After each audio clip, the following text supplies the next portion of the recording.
Episode 28. There is always a chance to rise above the masses.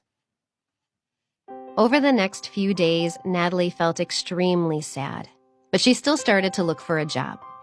Because she had worked as an agent at an entertainment company in England, she set her sights on media companies for her job search this time around.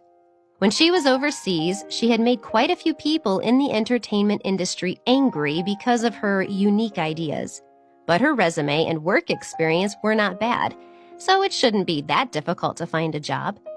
The entertainment industry here needed talent like Natalie, but when she started looking for work, she began to suffer setback after setback.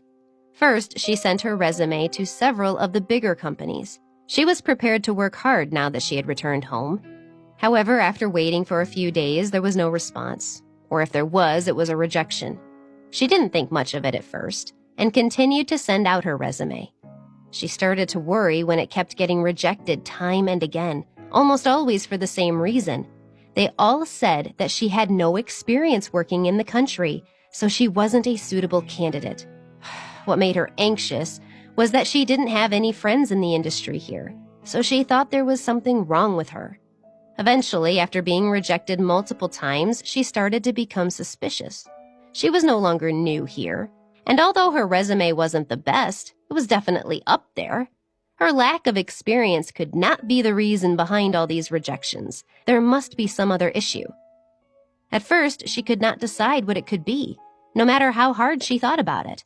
The Davidson family was in decline since they hadn't been doing great, and this was the reason why her father wanted a strong support pillar so that they would help him in his business. It was impossible for him to assert his influence to restrict her prospects like this. Then she suddenly thought of Nick. His family, the Barnards, was powerful. They were people the failing Davidson family could not contend with. If he wanted to force her into starvation, she who had nothing at all, it would be a piece of cake for him. Natalie suddenly understood.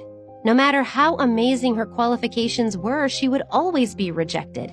In other words, Tom and her stepsister were determined to practically drive her to death so that she would marry that old man, even if it meant asking Nick for help. She was on the verge of breaking down, and she had nowhere to vent her anger. Liam took his mother's hand and said with a firm expression, "Mommy, don't be unhappy. I will always be here with you." Seeing him so well behaved, Natalie broke into a rare smile. She squatted down and hugged him, feeling the softness of his body. Only then did she begin to feel at ease. She told herself that if only for Liam, she must survive. He was very proud of her. At that moment, her computer pinged. It was an email. She opened it in pleasant surprise. It was an invitation to an interview at a company. She had been accepted. But when she read the attached documents, a trace of disappointment flashed across her face.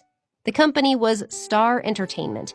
It was not very big, and although it represented a lot of artists, it was on the verge of closing down. Although she hadn't been in the country, she still had a basic understanding of most of the companies operating here. She knew this company's situation, so she hadn't thought about applying there at first, and had chosen bigger places instead. But now this was the only company that had replied to her.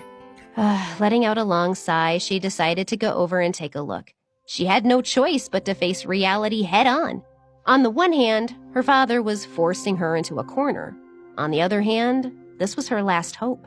She had no other choice, and she believed that with her expertise, she would make a comeback.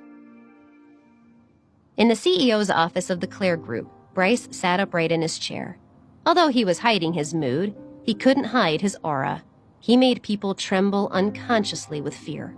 His assistant was reporting to him about the performance of the various companies under his control over the past 6 months. Although Bryce didn't have to worry about these things, he had always been meticulous when it came to his work. He couldn't tolerate even the slightest mistake. The assistant secretly glanced at his expression. Seeing that it was normal, he tried to sound out the situation. Mr. Clare, at the moment only Star Entertainment is losing money." Bryce still didn't show any emotion. He held up Star Entertainment's financial report and read it. The more he read, the darker his expression became. "If I remember correctly, I handed this company over to Howard to manage." He frowned. His assistant nodded, and did not dare to say anything else. He could only sigh helplessly in his heart. The Clare Group was all-encompassing. Star Entertainment was a subsidiary of the Clare Group, but it was failing spectacularly. Howard Clare was the son of Bryce's second uncle. He was a complete good-for-nothing and spent his days idling around and fraternizing with the young models and female celebrities in the company. He had destroyed Star Entertainment. Naturally, Bryce understood the truth. His face grew darker, and he threw the document to the side, coldly saying, "Have him come here immediately." The assistant obeyed Bryce's orders at once. Not long afterward, Howard Clare arrived at the office. His attitude was highlighted by his outfit. He was dressed head to toe in brand-name clothing, but it was rare for him to hide his usual arrogance in front of Bryce. Bryce, you were looking for me?" he asked carefully, sitting down on the couch. He didn't have much confidence in himself. Although he was used to being a big deal, he was still very afraid of his cousin. Bryce raised his eyebrows, sneered, and threw the financial report in front of him. "What has happened to Star Entertainment? It was fine when I handed it over to you. In just a half a year, the company has lost tens of millions of dollars. And there was also news that a female artist who signed a contract was forced to leave, all because of you." Although Bryce was used to not smiling, he was rarely this angry. His cold expression frightened Howard, who could only lower his head and remain silent.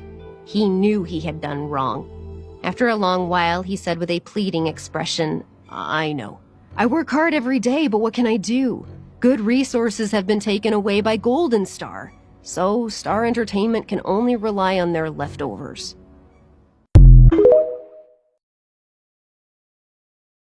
Full story is available at novelpalace.com. Click the link in the comment section to get it free.